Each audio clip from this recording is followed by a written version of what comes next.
ನಳಂದಾ ವಿಶ್ವವಿದ್ಯಾಲಯದ 2ನೇ ಘಟಿಕೋತ್ಸವದಲ್ಲಿ ಇಂದು ರಾಷ್ಟ್ರಪತಿ ದ್ರೌಪದಿ ಮುರ್ಮು ಭಾಗಿಯಾದರು. ವಿಶ್ವದ 31 ದೇಶಗಳ ವಿದ್ಯಾರ್ಥಿಗಳಿಗೆ ಪದವಿ ಹಾಗೂ ಪದಕಗಳನ್ನು ವಿತರಿಸಿದರು.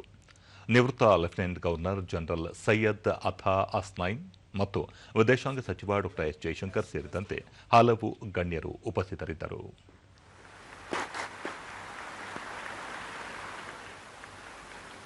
ओशन विप्रा सागर,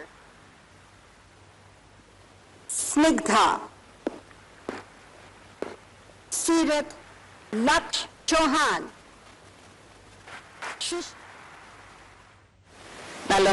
ಸಭೆಯನ್ನು ಉದ್ದೇಶಿಸಿ ರಾಷ್ಟ್ರಪತಿ ನಳಂದಾ ವಿಶ್ವವಿದ್ಯಾಲಯವನ್ನು ಅಂತಾರಾಷ್ಟ್ರೀಯ ಶ್ರೇಷ್ಠತೆಯ ಕೇಂದ್ರವನ್ನಾಗಿ ಅಭಿವೃದ್ಧಿಪಡಿಸಲಾಗಿದೆ. ಸ್ಥಳೀಯ ಸಮುದಾಯಗಳು ಮತ್ತು ಸಾಂಸ್ಥಿಕ ಚಟುವಟಿಕೆಗಳನ್ನು ಉತ್ತೇಜಿಸಲು ವಿಶ್ವವಿದ್ಯಾಲಯ ಕೈಗೊಂಡಿರುವ ಉಪಕ್ರಮಗಳು ಶ್ಲಾಘನೀಯವಾಗಿವೆ. 2047ರ ವೇಳೆಗೆ ವಿಕಸಿತ ಭಾರತ ಗುರಿಯನ್ನು ಸಾಧಿಸುವಲ್ಲಿ ಇಂತಹ ಉನ್ನತ ಶಿಕ್ಷಣ ಕೇಂದ್ರಗಳು ಪ್ರಮುಖ ಪಾತ್ರ ನಿರ್ವಹಿಸುತ್ತವೆ. ನಳಂದಾ ವಿಶ್ವವಿದ್ಯಾಲಯದ ಮರುಸ್ಥಾಪನೆ ಇಡೀ ಜಗತ್ತಿಗೆ ಬೌದ್ಧಿಕ ಮತ್ತು ಸಾಂಸ್ಕೃತಿಕ ಪುನರುಜ್ಜೀವನದ ಸಂದೇಶವನ್ನು ಸಾರಿದೆ ಎಂದರು. चिंतन की आवश्यकता पहले से अधिक है।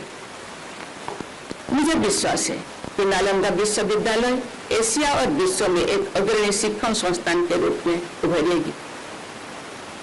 यह न केवल अपनी शैक्षणिक उत्कृष्टता बल्कि अपने मूल्यों के लिए भी विशिष्ट पहचान बनाएगा।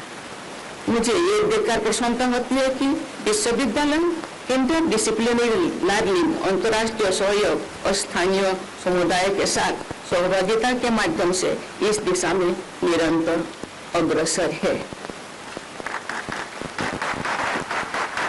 किसी भी विश्वविद्यालय के लिए अपने स्थानीय परिवेश से जुड़े रहना भी आवश्यकता होती है। ಇದೇ ವೇಳೆ ವಿಶ್ವವಿದ್ಯಾಲಯ ಕ್ಯಾಂಪಸ್ನಲ್ಲಿ ಆಗ್ನೇಯ ಏಷ್ಯಾ ಅಧ್ಯಯನ ಕೇಂದ್ರ ಮತ್ತು ವಿಶ್ವ ಮಿತ್ರಾಲಯ ಸಭಾಂಗಣವನ್ನು ಉದ್ಘಾಟಿಸಿದರು.